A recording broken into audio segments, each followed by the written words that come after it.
उसके बाद आगे बात करने जा रहा हूं। आज आपसे बात करनी है पीसीटी के बाद लूप ऑफ हेनले के बारे में बात करें। अभी फ्रेश पढ़ाया हुआ था, चलें याद होगा, रिस्पॉन्स भी अच्छा दे देंगे। ठीक है, तो बहरहाल मैं आपसे बात करने जा रहा हूँ किसके बारे में, आपसे बात करने जा रहा हूँ लूप ऑफ हेनले के बारे में।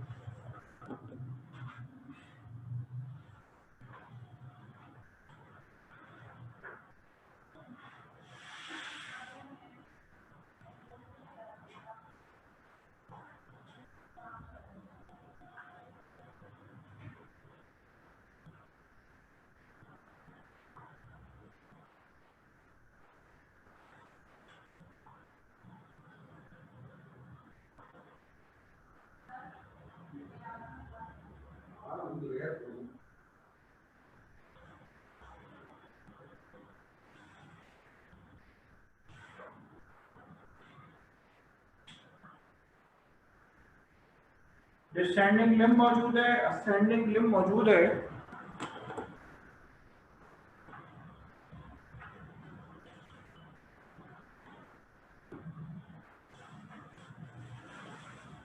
एक चीज गौर से सुन ले, पूरे नेफ्रॉन में असेंडिंग लिम्ब ये वाहिद जगह है जो कि इम्पर्मिएबल टू वाटर होती है।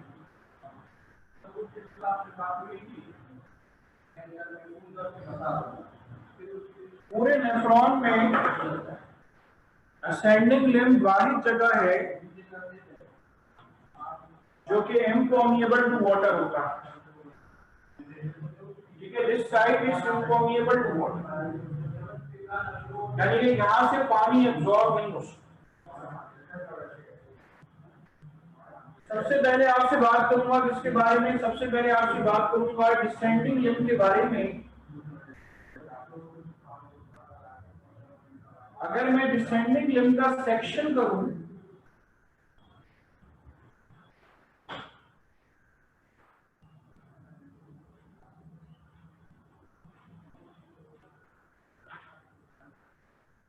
अगर मैं डिसेंडिंग लिम्ब का सेक्शन करूं तो डिसेंडिंग लिम्ब का सेक्शन करने पर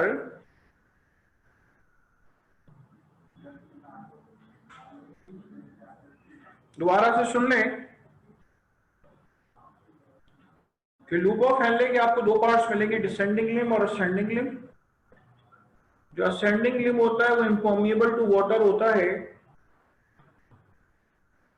जबकि डिसेंडिंग लिम्ब जो है वो आपके पास परमिएबल टू वाटर होता है।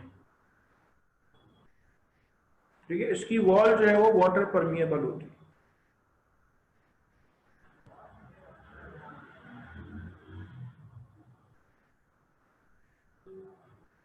मैंने अभी डिसेंडिंग लिम्ब का पार्ट उसका सेक्शन कोने में बनाया है। ठीक है, देखिए जब फ्लूइड इसके अंदर से गुजरेगा तो यहां पे एब्जॉर्प्शन सुन लें, किन चीजों की एब्जॉर्प्शन होगी। यहां होगी सोडियम क्लोराइड को ट्रांसपोर्ट। ठीक है, यहां पे होगी सोडियम क्लोराइड को ट्रांसपोर्ट, और उसके साथ साथ क्या होगी, उसके साथ साथ होगी पैसिव एब्जॉर्प्शन ऑफ वाटर।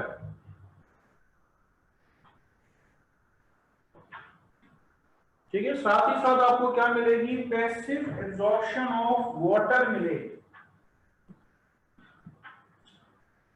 ठीक है, there is what, there is the passive absorption of water.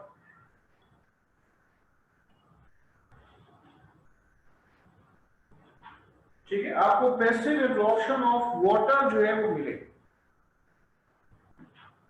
और उसके साथ साथ आपके पास सोडियम क्लोराइड को ट्रांसपोर्ट आपको मिलेगा। इसके अंदर ये वाले जो डिसेंडिंग लिम्ब है इसके अंदर। ठीक है, सिक्रीशन वगैरह यहाँ पे फिलहाल कोई और ऐसी बात नहीं ध्यान में रखनी है आपने।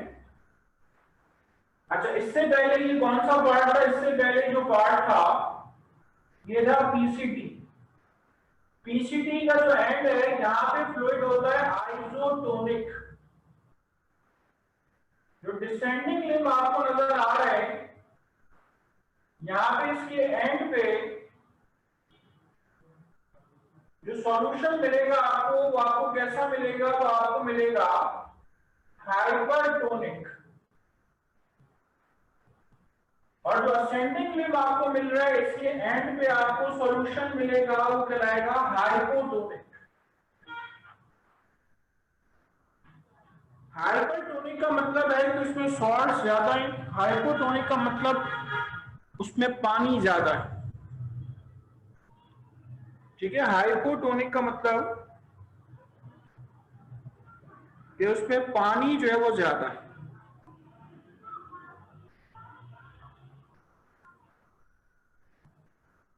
ठीक है, हाइपोटोनिक का मतलब है कि उसमें पानी जो है वो ज्यादा है।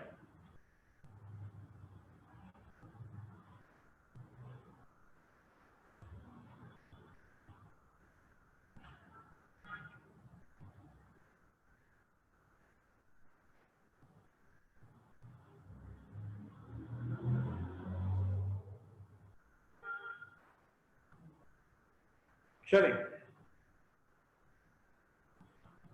इसके बाद आ जाइए further. Next to it is,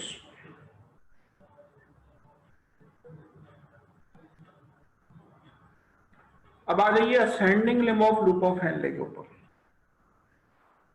descending limb को हम कहते हैं थिन लिम्ब, असेंडिंग लिम्ब को हम कहते हैं थिक लिम्ब। जो थिन लिम्ब है उसका डायामीटर कम है, इसलिए उसको थिन लिम्ब का नाम दे रहे हैं। और जो thick limb of loop of Henley है उसका डायामीटर ज्यादा होता है, तो इसलिए हम उसको थिक लिम्ब का नाम दे रहे हैं। ठीक है, the one is thin limb and the other is thick limb.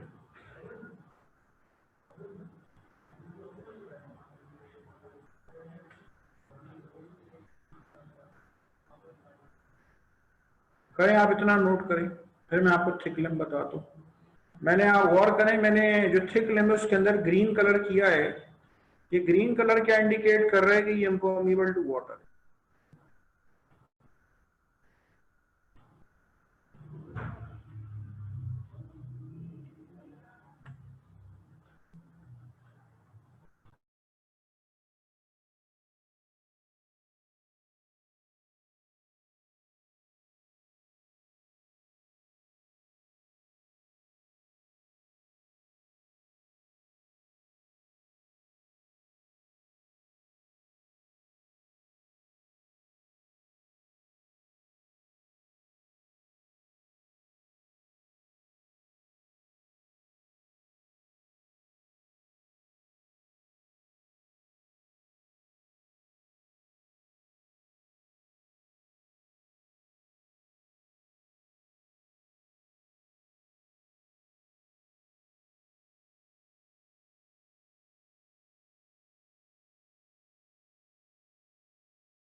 जो मैंने आइजो, हाइपर और हाइपोटोनिक वाली बात लिखी है, अभी आपको बताऊंगा डिटेल में, इंशाल्लाह आपको पूरी समझ में आ जाएगी।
चलें, इसके बाद आइए अब आपको असेंडिंग लिम्ब के बारे में बता रहा हूँ, जरा गौर से सुनिएगा, कोई लिखेगा नहीं।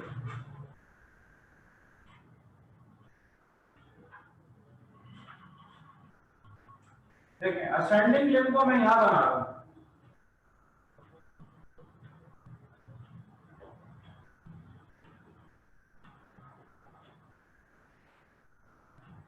ये इसकी दीवार है। मैंने आपसे अर्ज किया है इसकी दीवारें जो है वो इम्पर्मिएबल टू वाटर होती हैं।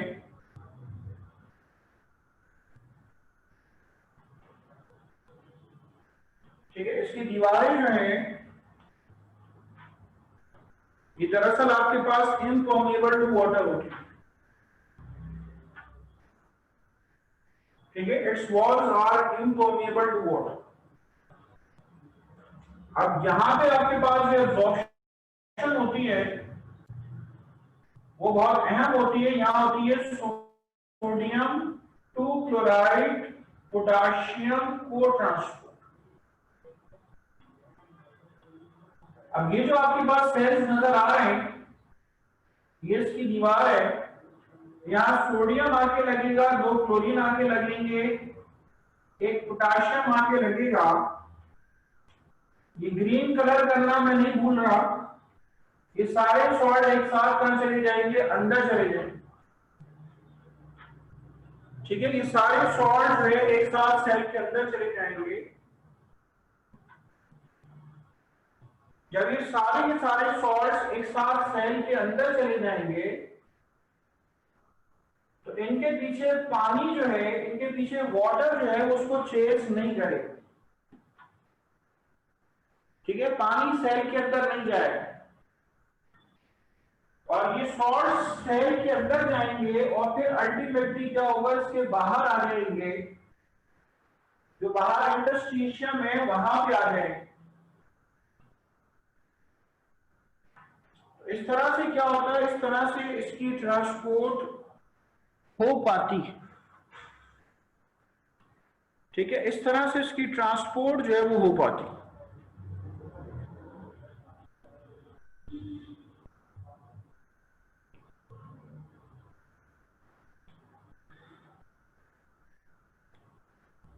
चले,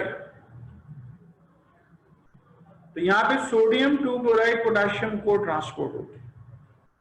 पानी एब्जॉर्ब नहीं होता। आप जरा गौर करें, अगर असेंडिंग लिम्ब में पानी एब्जॉर्ब नहीं होगा तो पानी तो असेंडिंग लिम्ब में पड़ा रहेगा। जब असेंडिंग लिम्ब से जो फ्लूइड निकल के जा रहा होगा उसकी खास बात क्या होगी, उसमें पानी ज्यादा होगा तो हम उसको क्या लिखेंगे? हम उसको लिखेंगे हाइपोटोनिक। ठीक है, डिसेंडिंग लिम्ब से जो फ्लूइड निकल के जा रहा है, जब उसमें अच्छा खासा पानी एब्जॉर्ब हो जाता है डिसेंडिंग लिम्ब में, उसके अंदर सॉल्ट ज्यादा बच जाएंगे, पानी कम होगा। तो जो फ्लूइड उसको लीव करके जा रहा होगा हम उसको नाम देंगे हाइपरटोनिक। ठीक है, पीसीटी से जो फ्लूइड निकल के जा रहा होता है उसको हम नाम देते हैं आइसोटोनिक।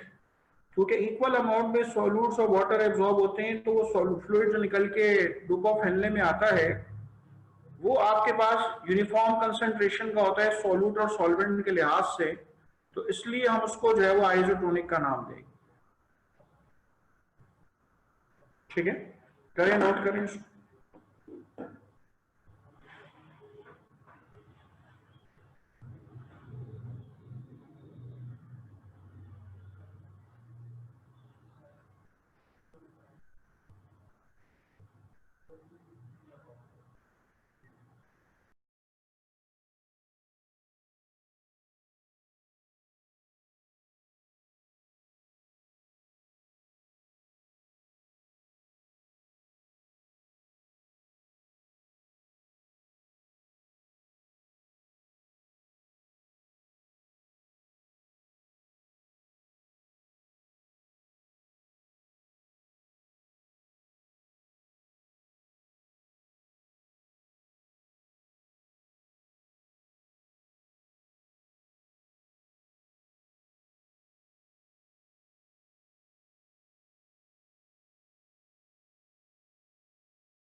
अस्सलाम वालेकुम सर। वालेकुम। सर जब डिसेंडिंग लिम्ब में वाटर एब्जॉर्ब हो रहा है और हमारे पास सॉल्यूट में ज़्यादा सॉल्ट्स हैं और वाटर कम है, तो सर हाइपरटोनिक होगा या हाइपोटोनिक होगा? या हाइपरटोनिक का मतलब होता है मोर वाटर या लेस वाटर? हाइपर का मतलब है सॉल्ट ज्यादा, सॉल्यूट ज्यादा, ठीक है। सॉल्ट या सॉल्यूट एक ही बात है। और हाइपो का मतलब है सॉल्ट्स कम।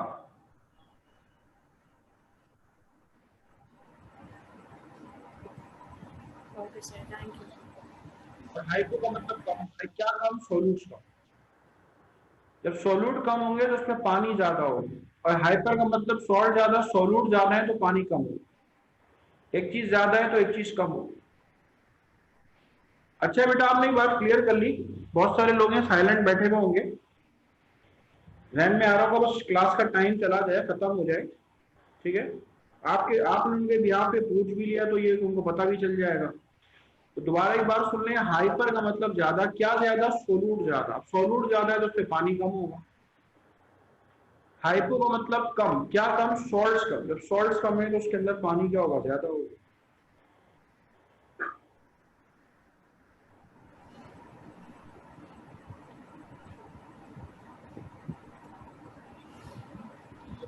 याद रखिएगा, लुपोफेल्ले की जो असल बातें हैं, हम नेफ्रॉन कलेक्टिंग डक्ट तक करने के बाद हम इसके ऊपर दोबारा आएंगे काउंटर करंट मैकेनिज्म समझाने के लिए।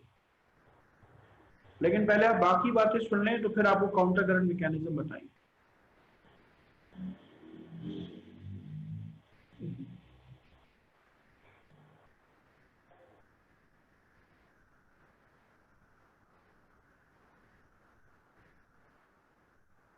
चलिए इसके बाद आ जाइए फर्दर।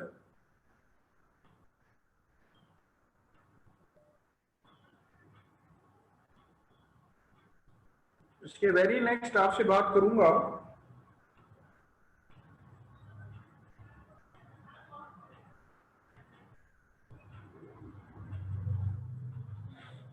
इसके वेरी नेक्स्ट आपसे बात करूंगा डीसीटी के बारे में, डिस्टल कॉन्वोल्यूटेड ट्यूब्यूल के बारे में। और बोर्ड पे जो डायग्राम बनी हुई है एक बार फिर से सुन लें। देखें, डिसेंडिंग लिम्ब में परमिएबल टू वाटर है, असेंडिंग लिम्ब में परमिएबल टू वाटर है। यानी कि डिसेंडिंग लिम्ब से पानी तो एब्जॉर्ब हो जाएगा, लेकिन असेंडिंग लिम्ब से पानी की एब्जॉर्प्शन नहीं होगी। डिसेंडिंग लिम्ब से सोडियम क्लोराइड को ट्रांसपोर्ट होगी और वहां से पानी एब्जॉर्ब हो जाएगा। असेंडिंग लिम्ब में आपको क्या मिलेगा कि उसकी वॉल जो है वो इम्परमिएबल टू वाटर है, वहां पे होगी सोडियम टू क्लोराइड पोटाशियम को ट्रांसपोर्ट, ठीक है। वहां पे होंगी सोडियम टू क्लोराइड पोटाशियम को ट्रांसपोर्ट,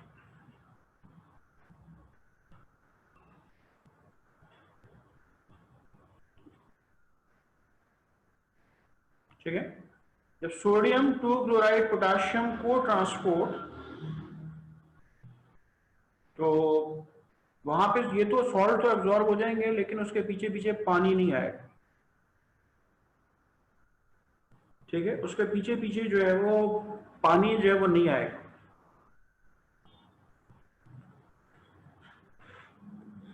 चलें इसके बाद आइए डीसीटी के बारे में आपसे बात करने जा रहा हूं, distal convoluted tubule.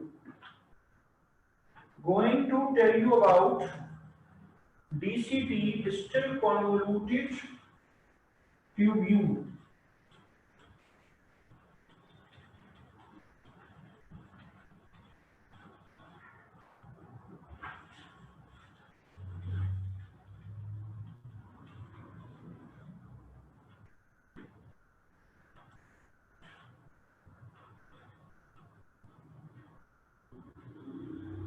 Distal convoluted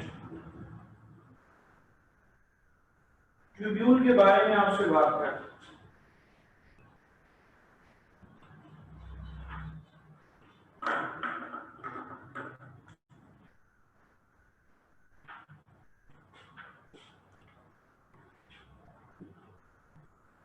देखिए, नेफ्रॉन का पार्ट है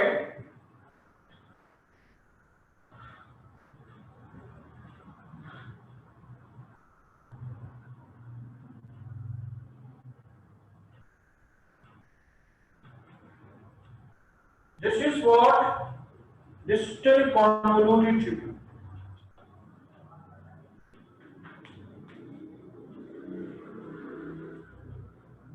अब इसके बारे में जरा सुन लें। ये इसकी दीवार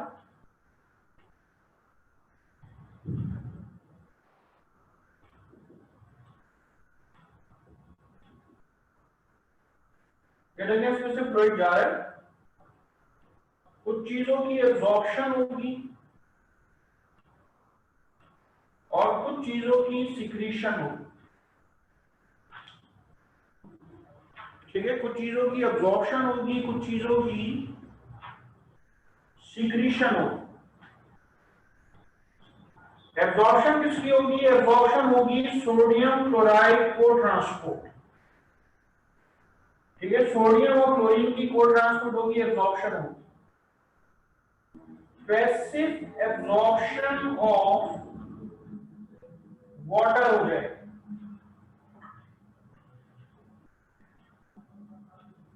सिक्रीशन किसकी होगी? यहां होगी सोडियम पोटाशियम काउंटर ट्रांसपोर्ट। ठीक है, यहां पे होगी सोडियम पोटाशियम, यहां होगी सोडियम पोटाशियम काउंटर ट्रांसपोर्ट। और ये हार्मोन की मदद से होगी। हार्मोन का नाम क्या है? हार्मोन का नाम है एल्डोस्ट्रॉन। ठीक है, ये हार्मोन की मदद से होगी। इस हार्मोन का नाम क्या है? हार्मोन का नाम है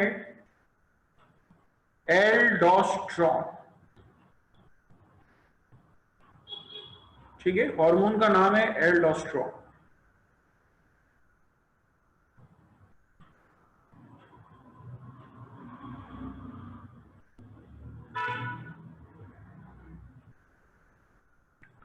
एल्डोस्ट्रॉन करेगा sodium potassium counter transport, sodium absorb हो जाएगा, पोटेशियम सीक्रेट हो जाएगा। अच्छा, यहां पे एक और अहम चीज की सिक्रीशन होती है, यहां पे अमोनिया आयन की सिक्रीशन होती है। ठीक है, डीसीटी के अंदर जो है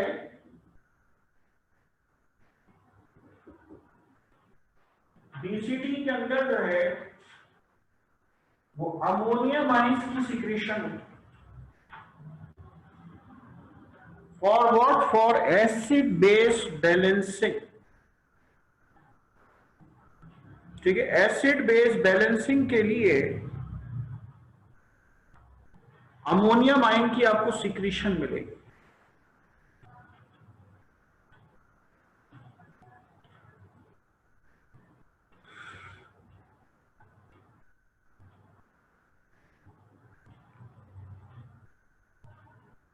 ठीक है, अमोनियम आयन की सिक्रीशन होगी। ठीक है, एसिड बेस बैलेंसिंग के लिए। देखें, यूरिन की जो पीएच होती है वो एसिडिक होती है, तो यूरिन की एसिडिटी कम करने के लिए यहाँ पे बेसिक कंपोनेंट अमोनियम आयन वो सीक्रेट होता है ताकि उसकी एसिडिटी को कम किया जा सके।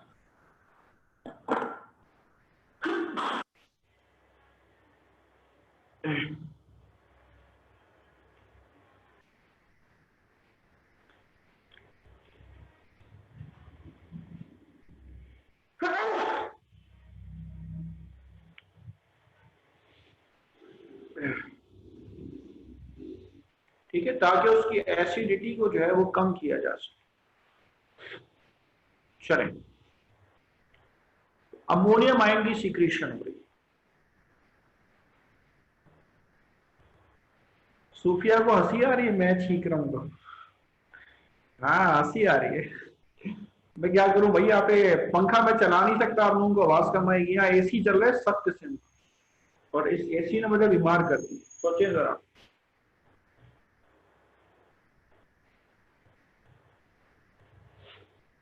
चलें, तो ये आपके पास क्या है? ये आपके पास अमोनियम आयन की सिक्रीशन होती है। ठीक है, चलें दोबारा से सुन लें। डिस्टल कॉन्वोल्यूटेड ट्यूब्यूल, डिस्टल का मतलब दूर, यानी कि जो ग्लोमेरुलस से दूर है वो डिस्टल कहला रहा है। यहाँ पे सोडियम क्लोराइड की को ट्रांसपोर्ट हो रही है और पैसिव एब्जॉर्प्शन ऑफ वाटर हो रही है। इसके अलावा यहाँ पे सिक्रीशन किसकी होती है? यहाँ होती है सोडियम पोटेशियम काउंटर ट्रांसपोर्ट, यानी कि पोटेशियम आयन की सिक्रीशन होगी, सोडियम आयन एब्जॉर्ब होगी। जिस हार्मोन की मदद से होती है वो हार्मोन कहलाता है एल्डोस्टेरोन, ALDOSTERONE, एल्डोस्टेरोन। इंशाल्लाह आगे जाके आप पूरी डिटेल पढ़ेंगे एल्डोस्टेरोन क्या कैसे काम करता है। Aldosterone is secreted by adrenal cortex. Kidney के ऊपर एक ग्लैंड होता है जो कहलाता है एड्रीनल ग्लैंड। उसके दो पार्ट्स होते हैं, adrenal cortex, adrenal medulla. Adrenal cortex जो है वो ये एल्डोस्टेरोन सीक्रेट करता है, ठीक है। और फिर उसके बाद क्या, उसके बाद जो है वो इसी पार्ट में आपके पास अमोनियम आयन की सिक्रीशन होती है which is actually concern with the acid base balancing, ठीक है। जो एसिड बेस बैलेंसिंग से जो है वो कंसर्न होता है। यूरिन की जो पीएच होती है वो काफी एसिडिक होती है, ठीक है। तो यूरिन की एसिडिटी को न्यूट्रलाइज करने के लिए यहां पर अमोनियम आयन जो है उसकी सिक्रीशन होती है, ठीक है। यहाँ पे अमोनियम आयन जो है उसकी सिक्रीशन होती है। चलें, ये हो गई बात आपसे डीसीटी के बारे में।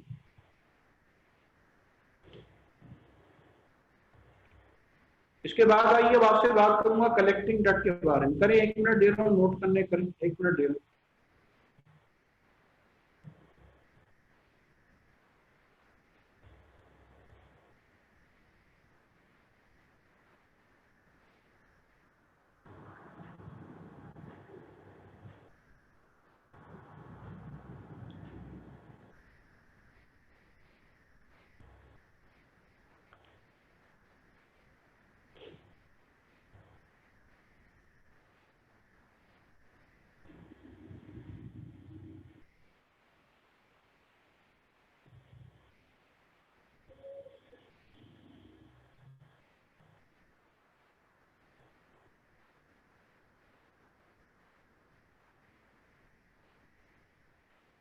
अभी तक आपको बेटा 2 हार्मोन बता चुका हूँ। पीसीटी में पैराथॉर्मोन बता चुका हूँ जो कि कैल्शियम के एब्जॉर्प्शन में रोल प्ले करता है।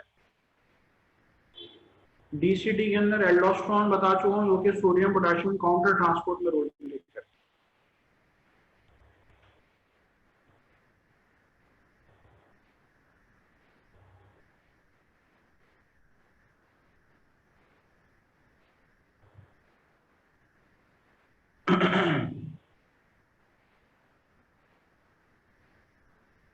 चलें, आ जाए। इसके बाद आपसे बात करने जा रहा हूं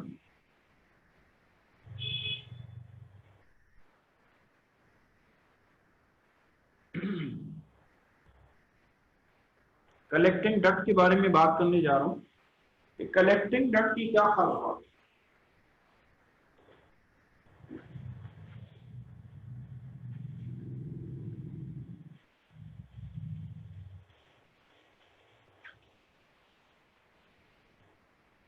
देखें, कलेक्टिंग डक्ट में मुझे अलग से बनाने की जरूरत नहीं है। कलेक्टिंग डक्ट की खास बात यह है कि इसमें दूसरे जो नेफ्रॉन होते हैं, जो दूसरे नेफ्रॉन होते हैं उनकी डक्ट भी आके इसमें खुल रही होती है।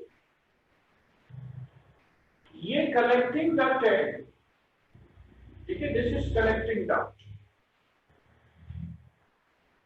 यहां वाटर की एब्जॉर्प्शन होती है और वाटर की एब्जॉर्प्शन होती है हार्मोन की मदद से जो ब्रेन में मौजूद पिट्यूटरी ग्लैंड से आता है। हार्मोन का नाम है एंटी डाययूरेटिक हार्मोन, ठीक है। हार्मोन का नाम है एंटी डाययूरेटिक हार्मोन, ठीक है। इसकी मदद से वाटर की एब्जॉर्प्शन होती है। कहां पे इसकी मदद से वाटर की एब्जॉर्प्शन होती है? कलेक्टिंग डक्ट के अंदर, ठीक है। देखिए अगर आपने पीछे रीनल पिरामिड्स का स्ट्रक्चर देखा, ये रीनल पिरामिड है, बिल्कुल इसके सेंटर में, बिल्कुल इसके सेंटर में मौजूद होती है कलेक्टिंग डक्ट, और यहाँ पे बहुत सारे जो नेफ्रॉन होते हैं उनकी जो बीसीडी वाले पार्ट्स होते हैं वो सब इसके अंदर खुल रहे होते हैं,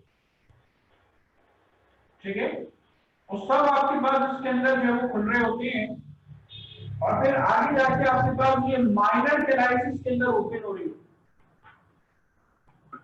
ठीक है, ये माइनर कैलिक्स जो है उसके अंदर ओपन हो रही है। चलिए, तो तीसरा हार्मोन मैंने आपको बता दिया, तो तीसरा हार्मोन है आपके पास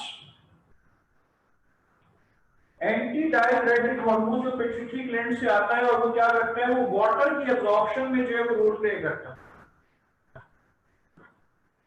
ठीक है, वो वाटर की जो एब्जॉर्प्शन है उसमें रोल प्ले करता है। चलिए, this helps in the absorption of water and this comes from pituitary gland, ठीक है, ये पिट्यूटरी ग्लैंड जो है उससे आता है।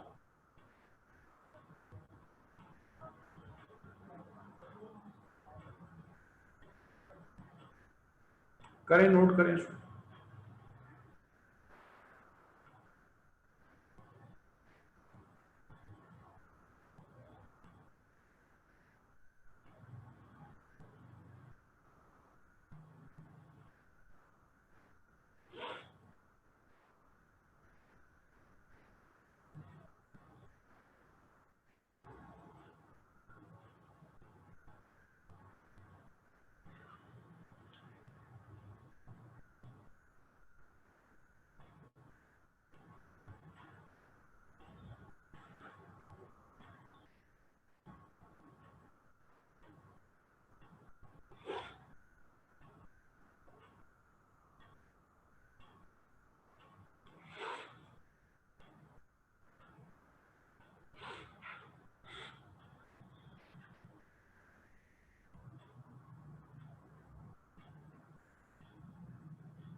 चले, इसके बाद आइए, मजीद बातें कर रहा हूं आपसे फर्दर।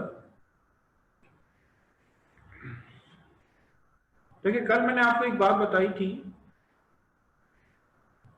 कि बोमेंस कैप्सूल में जो यूरिया की परसेंटेज आती है वो आती है 0.5%, लेकिन यूरिन में होती है 2%। अब 1.5% ज्यादा हो गई तो कैसे हो गई, तो उसका मेजर अमाउंट पीसीटी के अंदर सीक्रेट होता है, और उसका कुछ अमाउंट जो है वो डीसीटी में भी सीक्रेट होता है।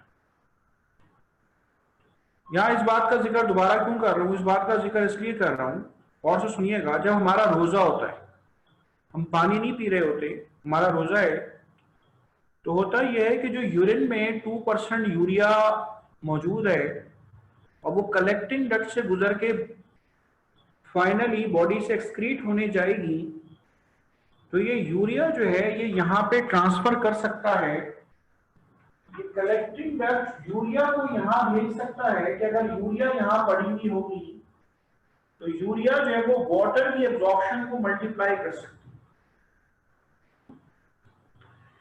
जो बात मैं कह रहा हूं शायद आपको इतनी अच्छी अभी समझ में ना आए, मैं ये बात इसका जिक्र इसलिए कर रहा हूं कि डायग्राम अभी चूंकि बनी हुई है, आप आगे जाके एक हेडिंग पढ़ेंगे जिसका नाम है बाय स्टोरिंग द वेस्ट, ठीक है, आगे जाके आप हेडिंग पढ़ेंगे, उस हेडिंग का नाम है बाय स्टोरिंग द वेस्ट, यानी कि वेस्ट प्रोडक्ट को स्टोर करके पानी की एब्जॉर्प्शन कराना, ठीक है, वेस्ट प्रोडक्ट को स्टोर करके पानी की एब्जॉर्प्शन कराना।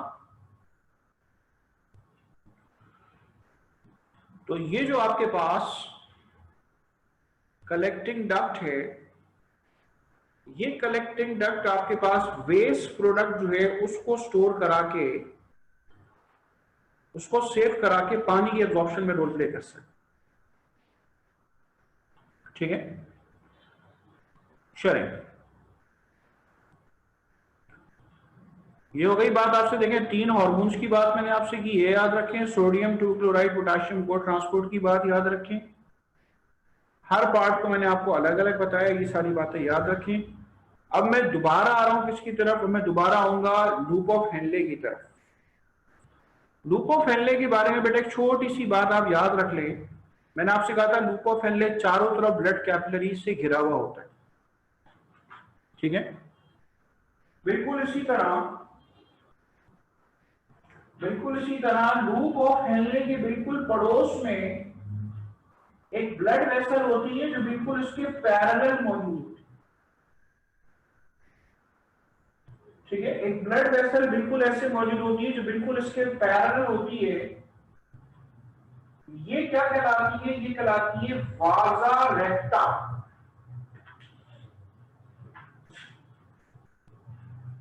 ठीक है। ये ब्लड वेसल क्या कहलाती है, ये ब्लड वेसल कहलाती है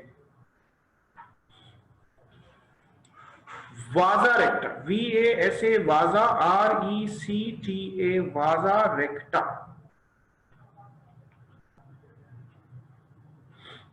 ठीक है। ये क्या कहलाती है, कहलाती है vasa recta. This is the blood capillary that runs parallel to the loop of Henle. ये बिल्कुल आपके पास लूप ऑफ हेनले के जो है पैरेलल रन कर रही है, ठीक है। ये लूप ऑफ हेनले के बिल्कुल पैरेलल रन कर रही होती है कौन, वाजा रेक्टा। बहरहाल आप ये याद रखें। अच्छा, अब आपको क्या सिखाना है, आपको सिखाना है हमने काउंटर करंट मैकेनिज्म।